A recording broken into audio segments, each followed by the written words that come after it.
لیکن کسی کی مدد مانگتا ہے. نصرت کیا ہے؟ توجہ. بسم اللہ. نصرت اس وقت ہوتی ہے جہاں بندہ خود کر سکتا ہے.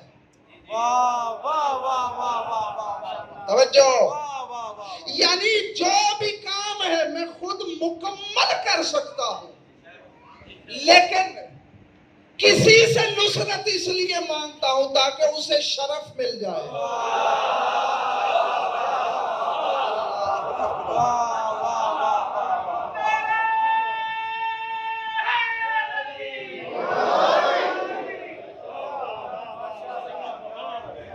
کسی کو شرف دینے کے لیے نصرت لی جاتی ہے. اور اس کی دلیل کیا ہے؟ اللہ ہر شے پہ قادر ہے یا نہیں؟ بولو سارے بولو. کیا اللہ کو کسی کی ضرورت ہے؟ بولو. کسی چیز میں بھی کوئی ضرورت نہیں. تو پھر قرآن میں کیوں کہہ رہا ہے ان تنصر اللہ ینصرکم؟ اگر تم میں اللہ کی نصرت کرو گے تو میں تمہاری کروں گا.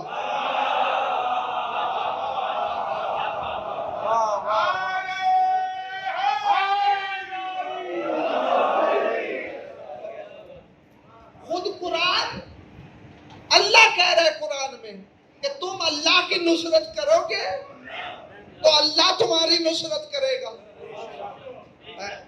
یعنی اللہ بھی تم سے نصرت مانگ رہا ہے. تو کیا اللہ کو ضرورت ہے؟ بولو. اور آؤ قرآن میں اللہ نے عیسیٰ کے حواریوں کا ذکر کیا ہے کہ عیسیٰ نے کہا من انصاری اللہ، کون ہے جو میری طرف آ کر اللہ کی نصرت کرے. توجہ. قرآن کی آیت ہے. حواریون نے کیا کہا؟ نحنو انصار اللہ ہے. اے عیسیٰ ہم وعدہ کرتے ہیں ہم اللہ کی نصرت کریں گے. بولو. اس کا مطلب ہے کہ اللہ مدد بندوں سے مانگ رہا ہے. بسم اللہ. بندوں سے نصرت چاہ رہا ہے. اس کا مطلب ہے نصرت وہاں ہوتی ہے جہاں جو مانگ رہا ہے وہ سب کچھ کر سکتا ہے، لیکن کسی وجہ سے کہتا ہے کہ تم آ کے نصرت کرو. اچھا، جو نصرت مانگتا ہے، مدد میں یہ قانون نہیں ہوتا کہ کس سے مدد مانگو. مدد میں آپ ہر اس سے مدد مانگ سکتے ہو جو آپ کی مدد کر سکتا ہو.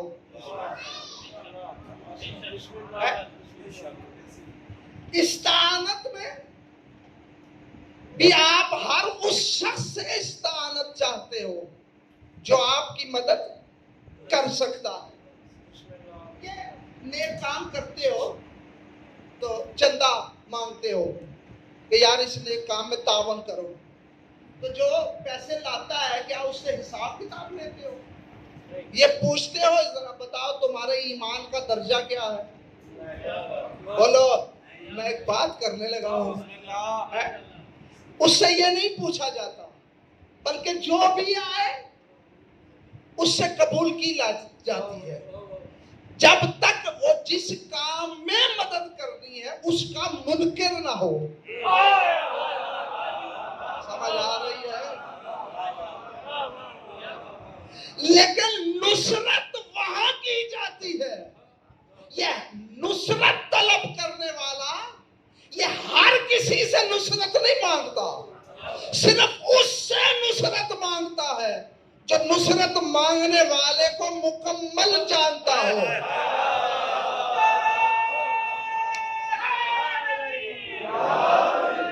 نہیں اگر دل ہو تو میں ایک دو نصرتیں کا ذکر کروں.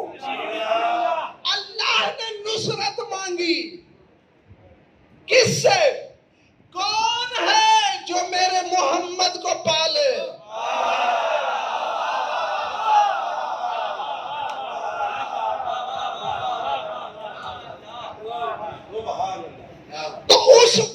خدا کی خدائی میں صرف ابو طالب تھا جو اللہ کی ویسی معرفت رکھتا تھا.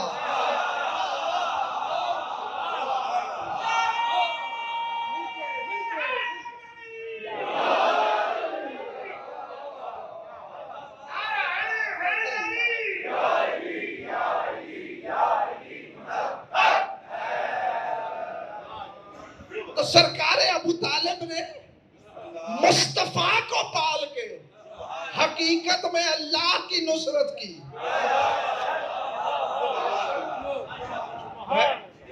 اور یہی وجہ ہے جیسے عیسیٰ نے حواریون سے اپنے لیے مدد مانگی تھی، لیکن حواریون نے کیا کہا؟ ہم اللہ کے ناصر ہیں. ابو طالب نے پالا تھا مصطفیٰ کو، لیکن اللہ کہہ رہے ہیں ابو طالب نے مصطفیٰ کو نہیں پالا، مجھے پالا ہے. سمجھ آ رہی ہے؟ کیونکہ اللہ کی نصرت تھی. اچھا، جو نصرت کرتا ہے وہ کیونکہ منصور کی شان و عزت سے واقف ہوتا ہے، وہ جانتا ہے یہ مجبور نہیں. میں کچھ کہہ رہا ہوں، یہ بھی عقیدہ بناؤ کہ تمہارا کوئی امام کسی وقت بھی مجبور نہیں ہے. میرے چوتھے مالک نے بازار شام میں کہا تھا میں مجبور نہیں.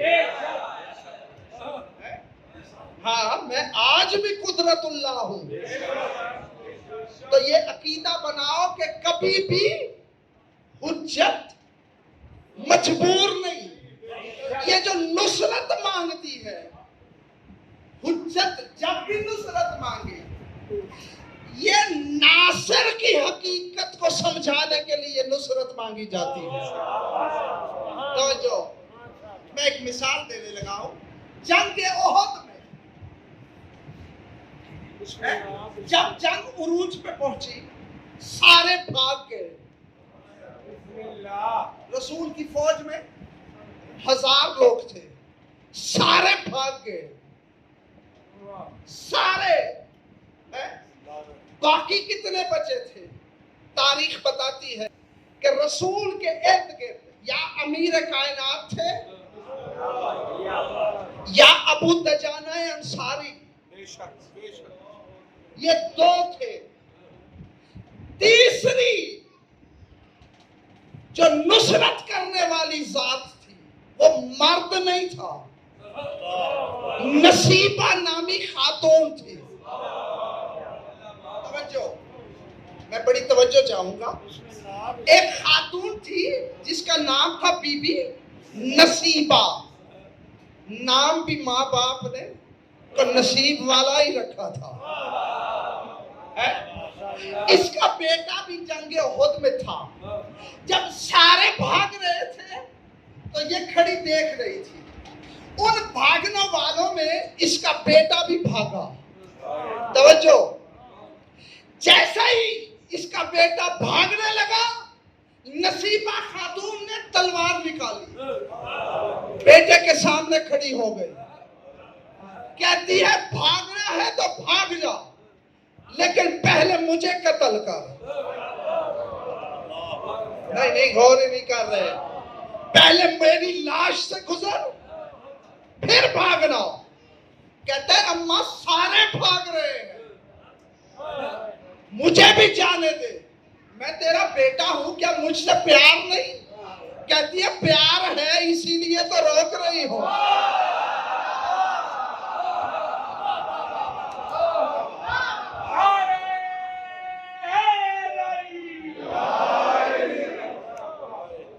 دیکھ نہیں رہا اللہ کی حجت تنہا ہے؟ تو چھوڑ کے بھاگ رہا ہے، میں نہیں بھاگنے دوں گی. کہتا ہے اماں کیوں؟ اللہ نے توبہ بھی رکھی ہے، توبہ کر لوں گا. بھاگنے کیوں نہیں دے رہی؟ کہتی ہے اس لیے بھاگنے نہیں دے رہی، جانتی ہوں کہ تو حلال زادہ ہے.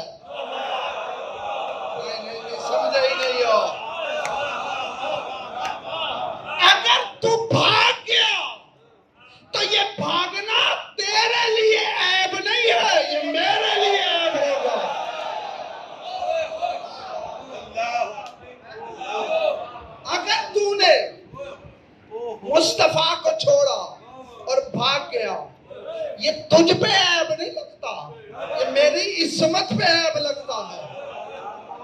بیٹا واپس گیا, جنگ کی, شہید ہوا. اللہ اکبر. جیسے ہی شہید ہوا, سرکار سید جعفر زمان لکھتے ہیں رسول نے فرمایا نصیبہ تیری عصمت مریم سے کم نہیں.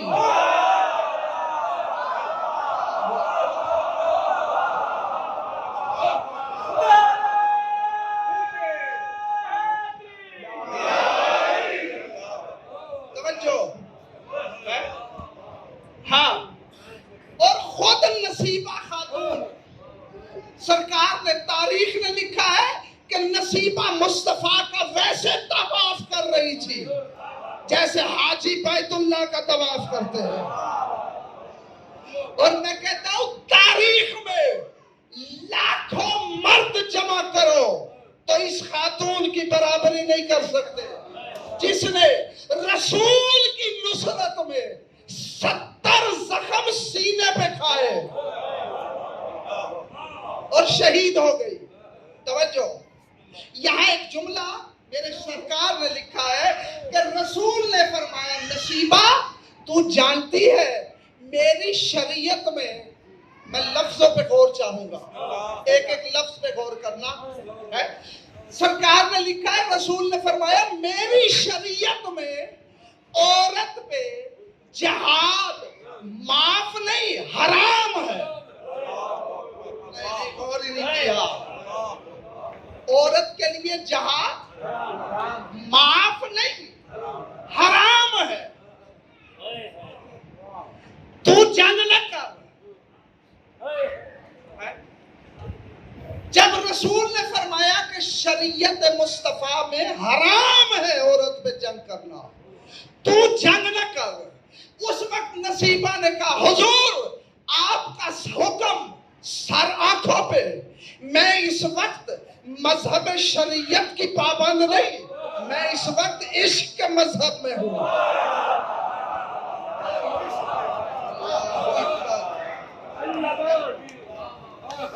عشق کا مذہب جو ہے وہ شریعت سے بالاتر ہوتا ہے. توجہ آؤ. اور عشق کا مذہب یہ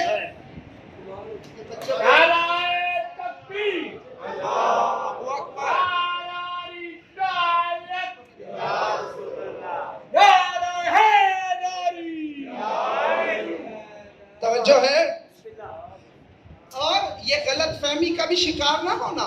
عشق یہ کوئی شریعت سے ہٹ کر نہیں ہے. ایک ہوتا ہے شریعت کا ظاہر,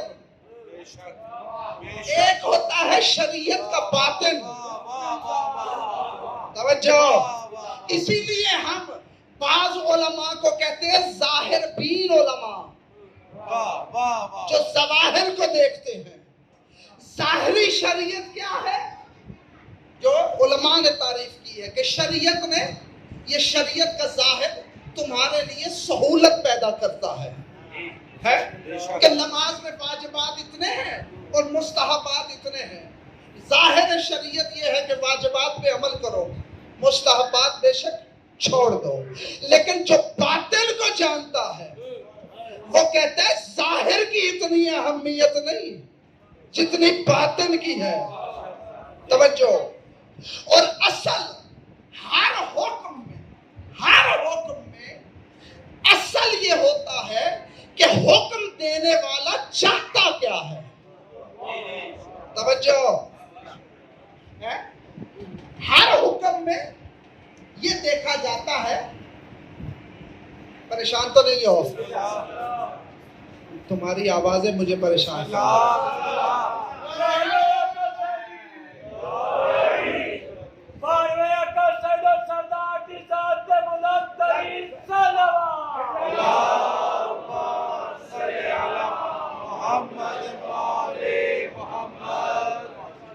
ہر حکم میں دیکھنا یہ ہوتا ہے کہ حکم دینے والا حقیقت میں کیا چاہتا ہے. جس کو میں اپنے الفاظ میں کہوں تو یہ دیکھنا پڑے گا کہ منشاء معصوم کیا ہے. سمجھ آئے گی. کہ یہاں مولا چاہتے کیا ہے؟ الفاظ کو نہیں دیکھا جائے گا بلکہ یہ دیکھا جائے گا کہ چاہتے کیا ہے. بسم اللہ. کائنات میں جتنے لوگ بھی کلمہ گو ہیں وہ مصطفیٰ کے غلام ہیں نا.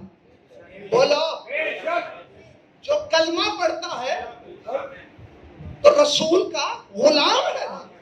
بولو رسول مالک ہے نا. تو نصیبہ کو جب کہا کہ جنگ نہ کر، ظاہر شریعت کہتی ہے کہ جنگ نہ کرے، باطن شریعت کہتی ہے کہ غلام مالک پہ جان قربان کرے. سمجھ آ رہی ہے؟ یہ باطن شریعت ہے.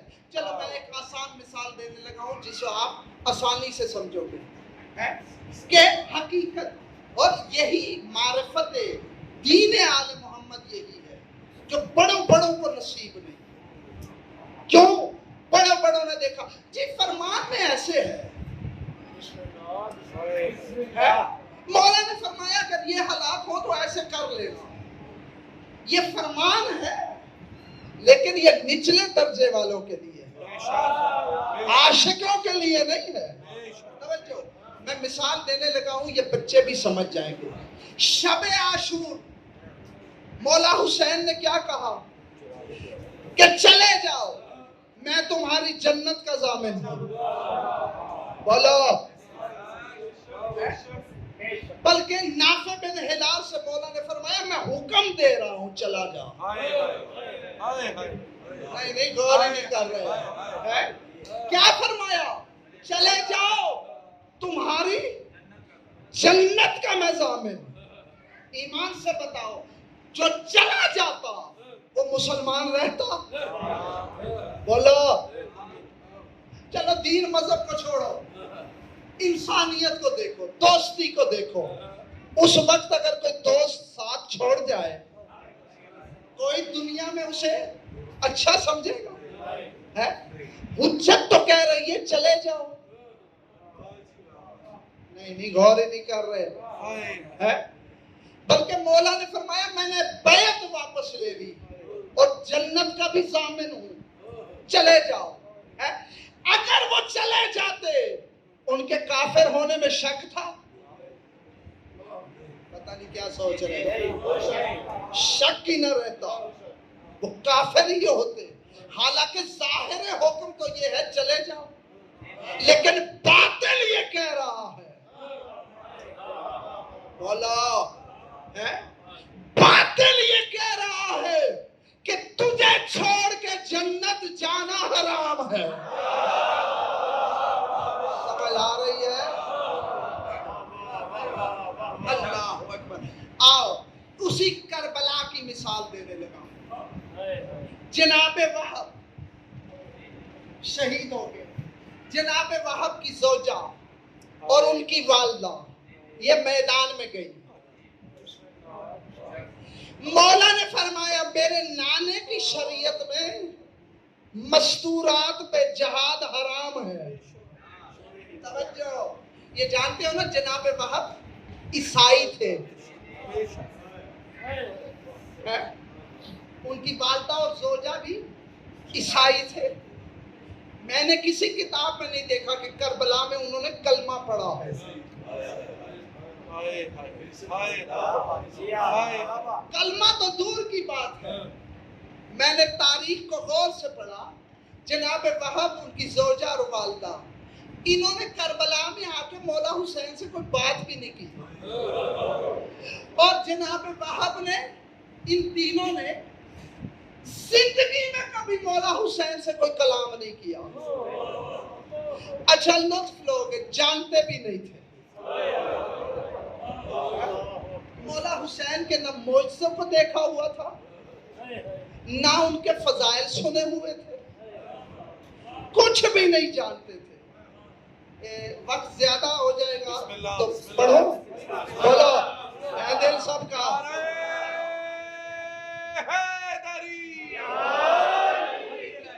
کوئی پڑھتا نہیں ہے اس بیان کرنے لگا یہ جناب وہاب اور ان کی والدہ کربلا کیسے آئے. یہ مولا حسین پاک کو نہیں جانتے. بیابان میں رہتے تھے. بیابان میں خیمہ تھا ان کا, وہاں یہ رہتے تھے. جب مولا حسین پاک کربلا کی طرف جا رہے تھے نا تو ان کے خیمے کے قریب سے گزرے.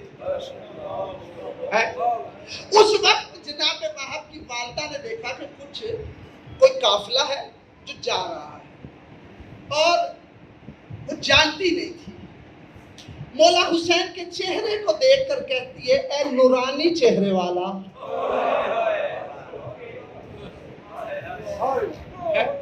دیکھ کے کہا اے نورانی چہرے والا, تیرا چہرہ بتاتا ہے کہ کائنات میں تجھ سے بڑا کوئی سخی ہی نہیں.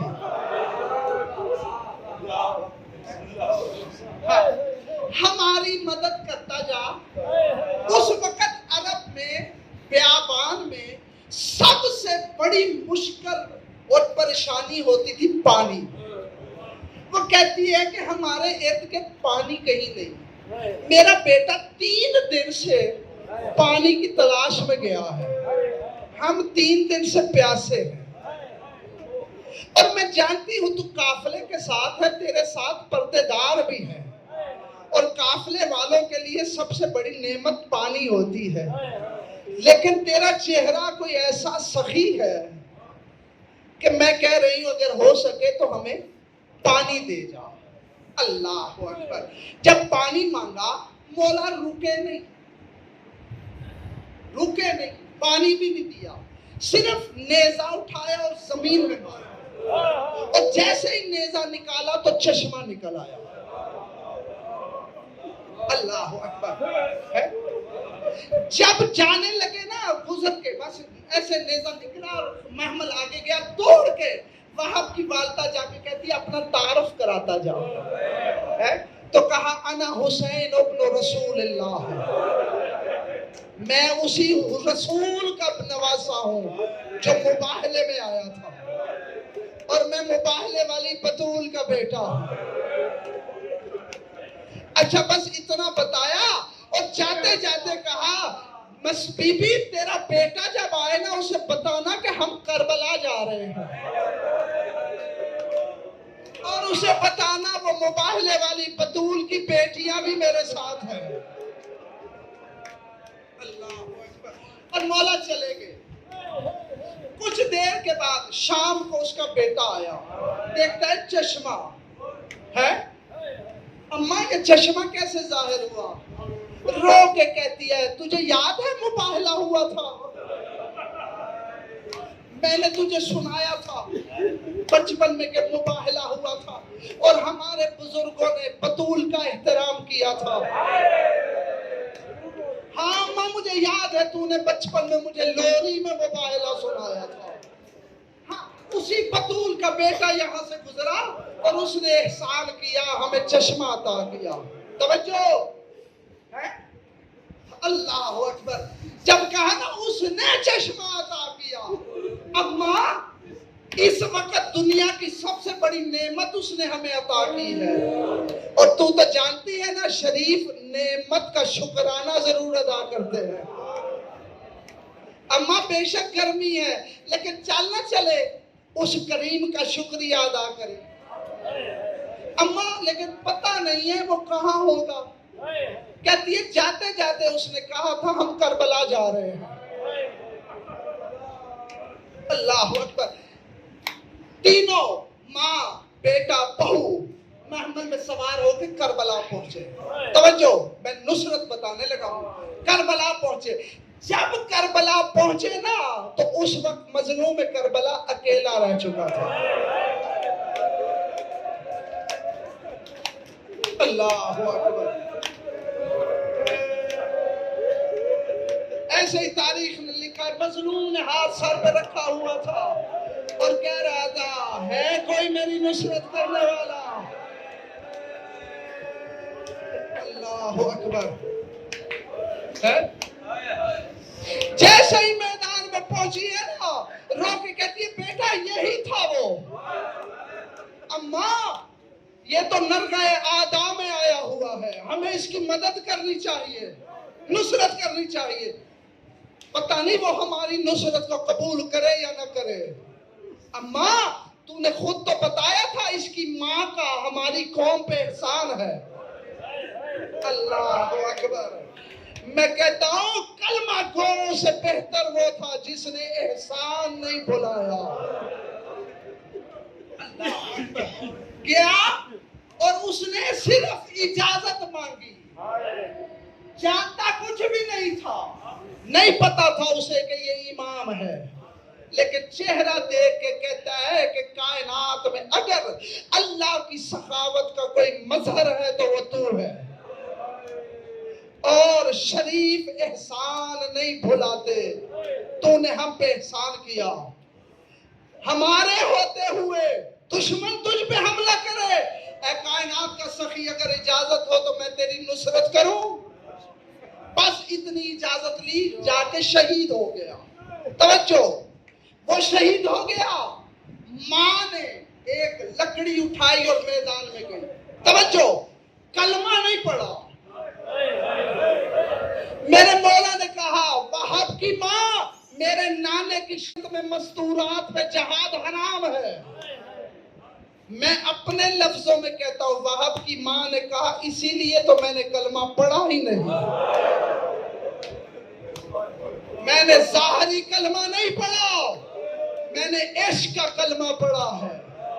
مذہب عشق میں محسن پہ جان لٹانا فرض ہے.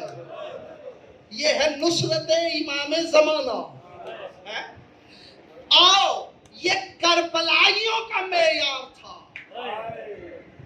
کہ جنت لٹا سکتے ہیں حسین کے لیے.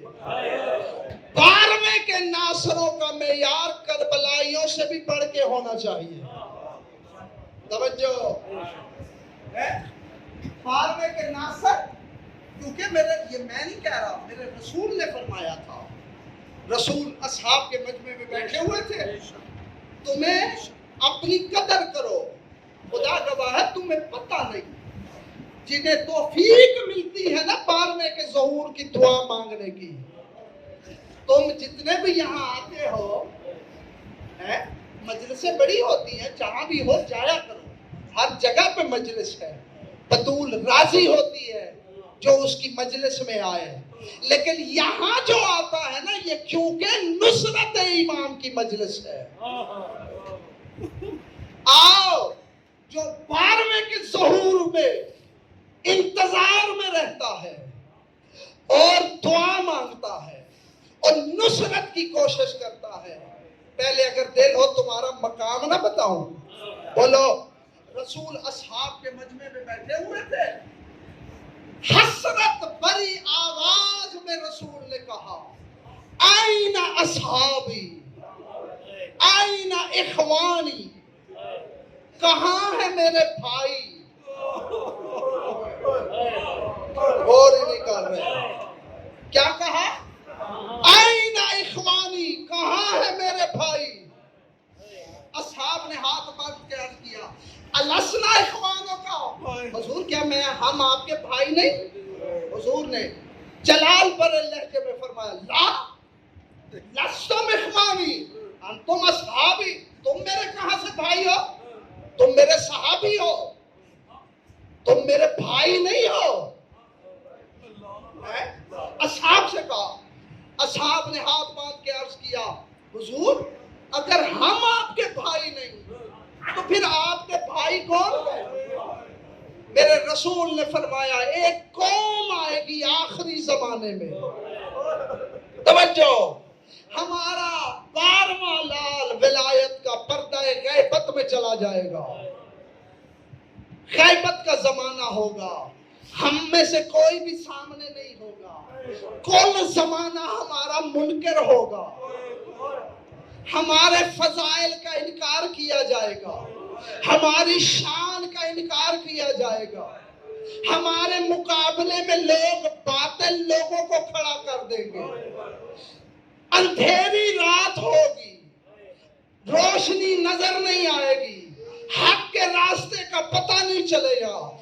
اس زمانے میں کچھ لوگ ایسے ہوں گے جو کتابوں پہ لکھی ہوئی حدیثوں میں فضائل پڑھ کے ہم پہ ایمان لے آئیں گے، ہمارے غائب بیٹے کا کلمہ پڑھیں گے، اس کی نصرت کے لیے تیار ہوں گے، اس کے ظہور کی خواہش رکھتے ہوں گے۔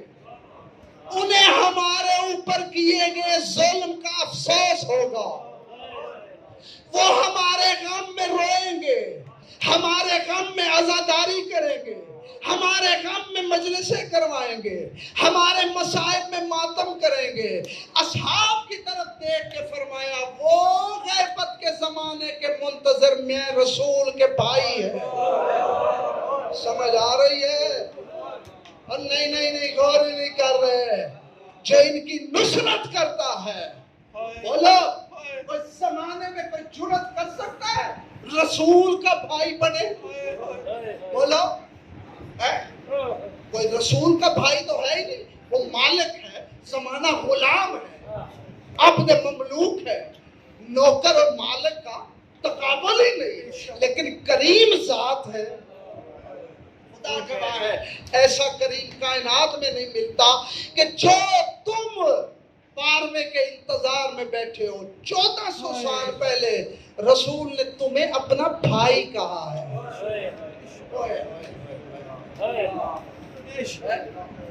مجھے ایمان سے بتاؤ کائنات میں اس سے بڑا شرف ہے؟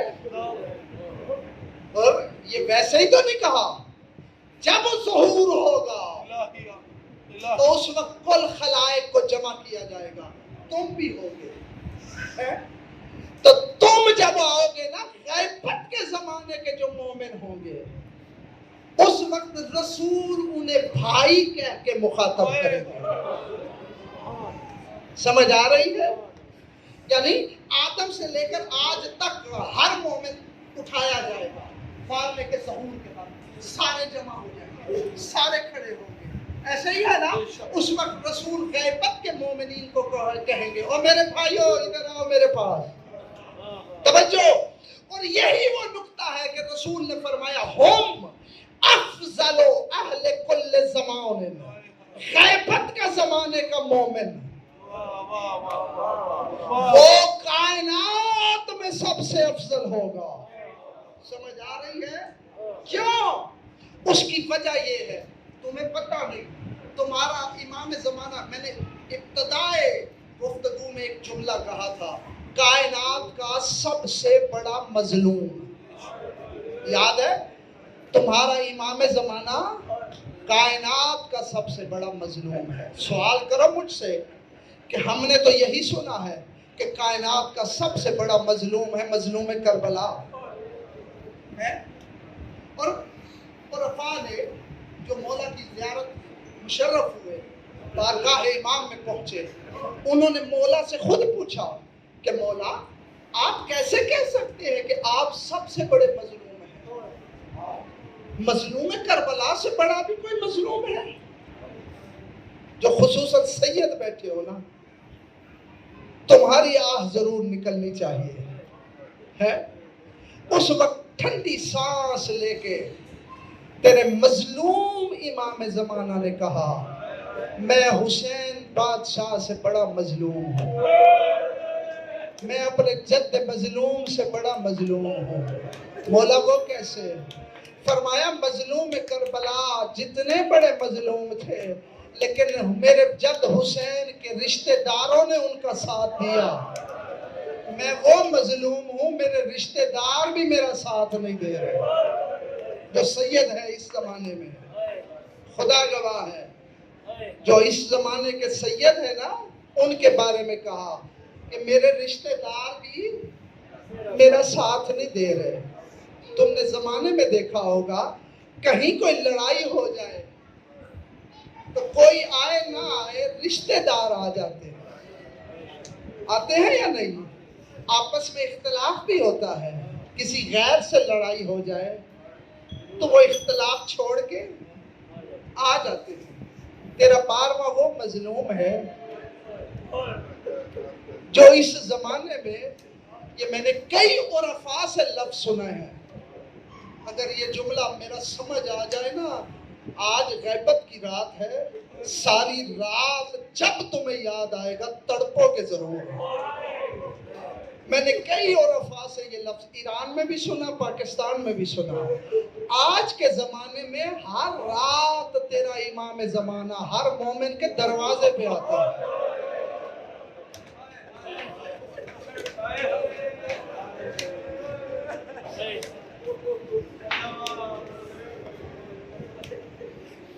نصرت طلب کرنے کے لیے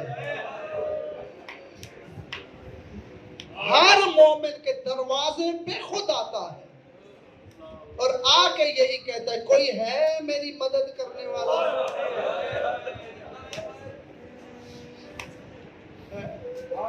اور یہی کربلا سے آواز چل رہی ہے جو آج روز تیرا بارواں یہ آواز دیتا ہے، حل من ناصر ینصرنا۔ میں سے نہیں کہہ رہا، میں لفظ بدل کے دہرانے لگا ہوں۔ مظلوم کربلا نے کربلا میں حل من ناصر کی آواز کب بلند کی تھی؟ ذرا تصور بناؤ ذہن میں۔ لائٹ چلی گئی ہے، یہ شاید بہتری ہے۔ آؤ، جب اندھیری رات ہوتی ہے نا تو اس وقت بارواں ضرور آتا ہے۔ ہر رات کے بعد فجر ہونی ہوتی ہے اور ہم انتظار میں ہیں کب وہ آئے اور ہماری فجر ہو جائے، کب وہ فجر کی آواز دے۔ آؤ، کربلا میں مظلوم کربلا نے جب آواز دی تھی حل من ناصر ینصرنا، یہ آواز کب دی تھی؟ جب زمین کربلا میں لاشیں بکھرے ہوئے تھے۔ میرے سرکار نے لکھا ہے کہ منظر ایسے ہی نظر آتا ہے کربلا کا کہ کبھی مظلوم کربلا علی اکبر کے لاشے کے قریب جا کے کہتا تھا کوئی ہے میرے اکبر کا بدلہ لے۔ کبھی آن محمد کے لاشوں کے پاس جا کے کہتا تھا کوئی ہے جو میرے آن محمد کی لاشیں اٹھائے۔ اللہ اکبر۔ اور کبھی غازی کے لاشے کے قریب جا کے کہتا تھا کوئی ہے میری بہنوں کے پردے کے زامن کی لاش کو میرے ساتھ اٹھائے۔ ماتم بھی کرتے آؤ، دعا مانگتے آؤ، ان کا بدلہ لینے والا جلدی آئے۔ اللہ اکبر۔ روتے بھی آؤ، دعا مانگو نا۔ ذرا تصور کر کربلا میں منظر کہ بکھرے ہوئے لاشیں تھے، ان لاشوں کے درمیان میں شبیر کہہ رہا تھا حل من ناصر ینصرنا۔ آپ بس میری طرف دیکھو، کوئی حرج نہیں، لائٹ جائے یا نہ جائے کوئی حرج نہیں، ذرا میری طرف دیکھو۔ ان لاشوں کے درمیان کہہ رہا تھا حل من ناصر ینصرنا، کوئی ہے نصرت کرنے والا۔ اور یہ حقیقت تمہیں بارواں آ کے بتائے گا کہ کتنے دن تک کربلا والوں کے لاشیں دفن نہیں ہوئے۔ اصل حقیقت کوئی بھی نہیں جانتا، ظاہراً 3 دن پڑا جاتا ہے، حقیقت کچھ اور ہے۔ اور 3 دن کے بعد بھی یا 40 دن کے بعد بھی اعجاز امامت سے دفن کیا سید سجاد نے، یعنی ظاہراً دفن نہیں ہوئے۔ سرکار سید جعفر زمان لکھتے ہیں ایسے سمجھو آج بھی کربلا والوں کے لاشیں بکھرے ہوئے ہیں۔ آج غیبت کی رات ہے، اس لیے میرا جی چاہتا ہے میں تمہیں اپنے امام زمانہ کی حالت بتاؤں۔ زیارت ناحیہ کا جملہ پڑھتے رہتے ہو نا، تیرا بارواں کہتا ہے یا جدہ ہو لَأَبْقِيَنَّ لَكَ بَدَلَ الدُّمُوعِ دَمًا، اے جد مظلوم میں آپ پر آنسوؤں کے بدلے خون روتا ہوں۔ اللہ اکبر۔ تیرا بارواں خون روتا ہے نا۔ زیارت کے جملے ہیں صباحاً و مساءً، میرا خون رونا صبح شروع ہوتا ہے، رات تک خون روتا ہوں، اور رات سے خون رونا پھر شروع ہوتا ہے، صبح تک خون روتا ہوں۔ ذرا تصور کرو ذرا، جو اللہ کے صبر کا مظہر ہے، تیرا اللہ کے صبر کا مظہر ہے. آخر کیا وجہ ہے؟ اس کا خون رونا بند کیوں نہیں ہوتا؟ مدت کے گزر جانے کے بعد غموں میں کمی سی تسکین تو ہو جاتی ہے نا، کچھ کمی تو آتی ہے نا. کیا وجہ ہے 1400 سال گزرنے کے بعد بھی تیرے 12ویں کا خون رونا بند کیوں نہیں ہوا؟ آخر اس کی وجہ کیا ہے؟ آؤ، یہ جو تم اپنے گھروں میں علم لگاتے ہو نا، ظاہراً یہ غازی کا علم ہے، ظاہراً یہ غازی کے علم کی شبیہ ہے، حقیقت میں یہ کچھ اور ہے. اللہ اکبر. تاریخ علم یہی بتاتی ہے کہ علم کالا اس گھر یا قبر پہ لگایا جاتا تھا جن پر ظلم ہوتا تھا اور ظلم کا بدلہ نہیں ہوتا تھا. وہ گھر والے اپنے گھر کے اوپر کالا علم یا سرخ علم لگاتے تھے. یہ دنیا میں اعلان ہوتا تھا کہ ہم پہ ظلم ہوا، بدلہ نہیں ہوا اور ہم بدلہ لینا چاہتے ہیں. کوئی ہے جو ہماری نصرت کرے؟ اب جس نے ماتم کرنا ہے اس کو اگر سمجھ آ جائے ساری رات رو گے. تم اپنے گھروں میں کالا علم لگاتے ہو. 12ویں کی جہاں مسند لگی ہوئی ہے نا، جہاں تیرا امام زمانہ بیٹھتا ہے نا، اس مسند کے سامنے جو علم ہے نا وہ حسین کا خون بھرا کرتا ہے. اللہ اللہ. میں نے ایران کا بہت بڑا روزہ خان عالم ہے آغا مظاہری، میں نے ان سے یہ لفظ سنے تھے کہ جنہیں خواب میں امام زمانہ ملے ہیں نا، انہوں نے پوچھا کیوں روتے ہو مولا، تیری حالت کیا ہے مولا، تو رہتا کہاں ہے؟ اس وقت رو کے کہا میں اس لیے خون روتا ہوں کہ اللہ نے کبھی بھی وہ کربلا کا منظر میری آنکھوں سے ہٹایا نہیں ہے. ہر وقت وہ کربلا کا منظر میرے سامنے ہے.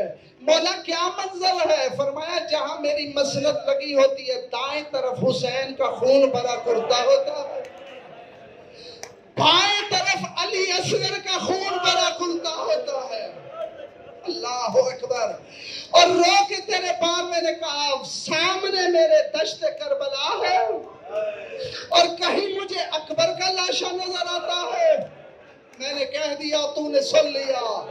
تیرا امام فرماتا ہے کبھی مجھے وہ منظر نظر آتا ہے جب میرا جد مظلوم علی اکبر کے سینے سے برچھی نکال رہا ہے، کبھی مجھے وہ منظر نظر آتا ہے جب اول محمد لاشا زمین کربلا سے باہر گرا. تیرا بارواں رو کے کہتا ہے دشت کربلا میں مجھے کبھی قاسم کا بکھرا ہوا لاشا نظر آتا ہے، مجھے کہیں کہیں علی اکبر کے گلے پہ تیرے سے شعبہ نظر آتا ہے. اور رو کے کہتے ہیں جب میں سر اٹھاتا ہوں نا تو من دریا پہ مجھے بازو کٹا کے غازی سویا ہوا نظر آتا ہے. اور رو کے کہتے ہیں کہ کبھی کبھی مجھے شام غریبہ کا وہ منظر نظر آتا ہے جب میری دادیاں چلتے ہوئے خیموں میں کہہ رہی تھی والیاں، جب میری پاک دادیاں چلتے ہوئے خیموں میں سے نکل کے کہہ رہی تھی دادا یا علی آ ذرا دیکھ تیری بیٹیوں کا کیا عالم ہے. تیرا بارواں رو کے کہتے ہیں مجھے نہیں بھولتا شام کے بازار کا منظر. کس نے منہ پہ ماتم کرنا ہے؟ رو کے کہتے ہیں مجھے نہیں بھولتا کوفے کا بازار، مجھے نہیں بھولتا شام کا دربار. اور جو سید بیٹھے ہو تم ضرور منہ پہ ماتم کرنا. تیرا بارواں رو کے کہتے ہیں مجھے نہیں بھولتا وہ منظر جب ملعون شراب پی رہا تھا اور میری پاک دادیاں کہہ رہی تھی سجاد میں تھک گئی ہو اس سے پوچھ میں بیٹھ جاؤ. اور میرا بارواں رو رو کے کہتے ہیں مجھے نہیں بھولتا وہ منظر جب میری 4 سال کی معصوم